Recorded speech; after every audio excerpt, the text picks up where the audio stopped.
Donc voici une petite vidéo donc, sur comment couper les griffes de son lapin et comment vérifier les dents de son lapin. Alors pour couper les griffes de son lapin, vous aurez besoin donc d'un coupe-griffe comme ceci. Vous trouvez ça en animalerie, même chez les grandes surfaces genre Carrefour, Leclerc. Et vous avez besoin d'un lapin. Alors, donc pour ceux qui ne le connaissent pas, je vous présente, il s'appelle Idifix. Bonjour Idifix. Alors je sais pas si on va bien voir par contre à la caméra. Donc pour les griffes en fait, vous avez, comment faire, voilà, comme vous voyez, vous avez une partie blanche et une partie rose. Donc surtout en fait ce qu'il faut faire c'est bien couper donc à la partie blanche et faire attention de ne pas toucher la partie rose parce que du coup la partie rose c'est là qui a ses nerfs et tout et du coup vous ferez saigner votre lapin tout simplement. Alors moi comme je suis droitière, donc je vais les prendre comme ceci, donc un peu cracra. Donc déjà vous dégagez bien les poils pour bien voir sa griffe. Alors moi je vous le dis, ces griffes je les coupe à peu près tous les 4 mois en fait. Ça sert à rien de les couper tous les mois parce que déjà c'est un stress pour lui et du coup tous les 4 mois personnellement c'est suffisant. Bon après chaque lapin a son truc. Hop. Donc vous serez... Alors par contre on va peut-être pas bien voir, je vais baisser un petit peu, voilà. Donc hop.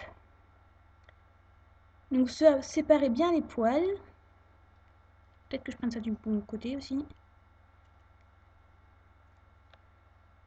Alors par contre, votre lapin, ce qu'il peut faire, c'est que quand vous allez vouloir couper, c'est bouger dans tous les sens. Des fois, c'est parce que, vu que si vous lui avez pas coupé, par exemple, si c'est vraiment trop long, comment vous expliquer? En fait, il va sentir que vous l'avez coupé, vous lui aurez pas fait mal, bien sûr, mais il aura senti. Donc en fait, il va bouger dans tous les sens. Moi, il me le fait souvent. Bon, le vétérinaire lui faisait rien, donc bon, bref. Hop. Donc vous prenez le ciseau. Vous regardez bien là où il faut couper. Hop. Et vous coupez. Et voilà. Donc là, vous voyez, là, j'ai laissé un petit peu de blanc. Au moins, je suis sûre. Hop, plutôt comme ça. Au moins, je suis sûre, même s'il y a un tout petit peu blanc, moi, je suis sûre de ne pas lui avoir coupé trop loin et de ne pas le faire saigner, de ne pas lui avoir fait mal. Donc voilà, donc maintenant, vous faites ça oh, sur toutes les griffes, pardon, excusez-moi. J'ai un poil qui me gratte le nez. Hop. Alors, comme le mien, quand il a beaucoup de poils, c'est très, très dur. Parce que du coup... Hop. Alors, la vétérinaire, maintenant je tiens comme ça, parce que du coup j'ai vu la vétérinaire faire, et il stressait pas du tout, en fait. Enfin, il est pas très très bien, on va dire, mais avant en fait je le coinçais sur le dos et c'était vraiment pas la meilleure méthode, parce que sur le dos déjà il stresse beaucoup.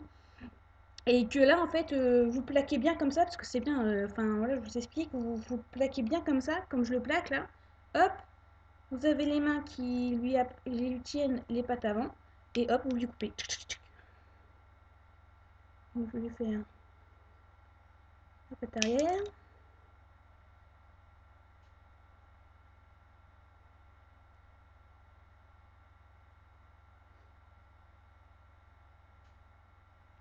Voilà.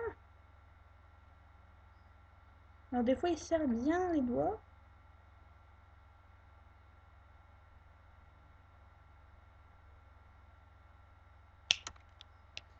Hop. Et puis pour la pâte avant, bah, c'est exactement la même chose.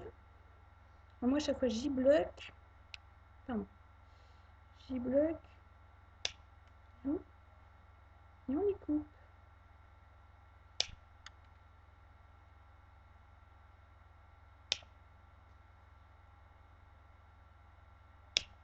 Vous voyez, hop, il a bougé un petit peu. C'est souvent cette pâte là qui bouge beaucoup. Attends, toute la tête. Hey, regarde par là.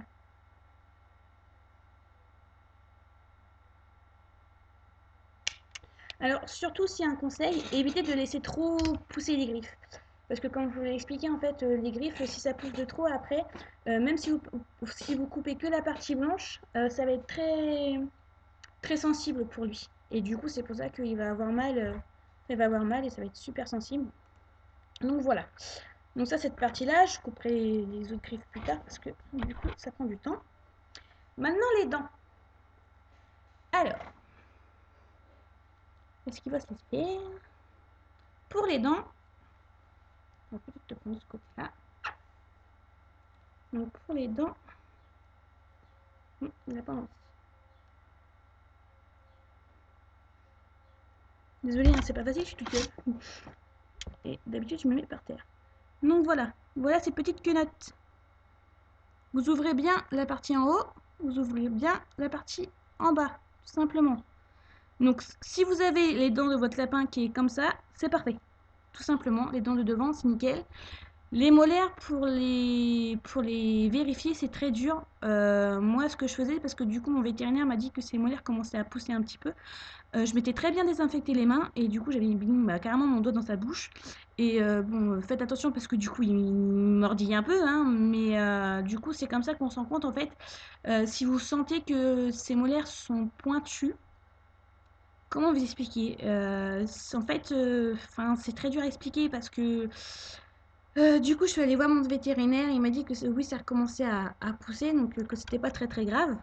Mais en fait, quand vous mettez votre doigt, normalement, les molaires c'est plat, assez plat. C'est un tout petit peu pointu. Mais si vous sentez en fait que la molaire a fait comme ça, donc elle va vers l'intérieur de la bouche, c'est que ça commence bien à pousser en fait, tout simplement. Et donc en fait, vous avez des graines, hein, des granulés qui existent, donc qui sont plus épaisses, qui sont plus grosses et qui existent justement pour la mastication du lapin, donc il mastique plus et du coup il use beaucoup plus ses dents. Voilà, tout simplement. Donc j'espère que mon petit tuto vous aura plu. Je vous dis à plus tard pour un autre tuto. Bye bye!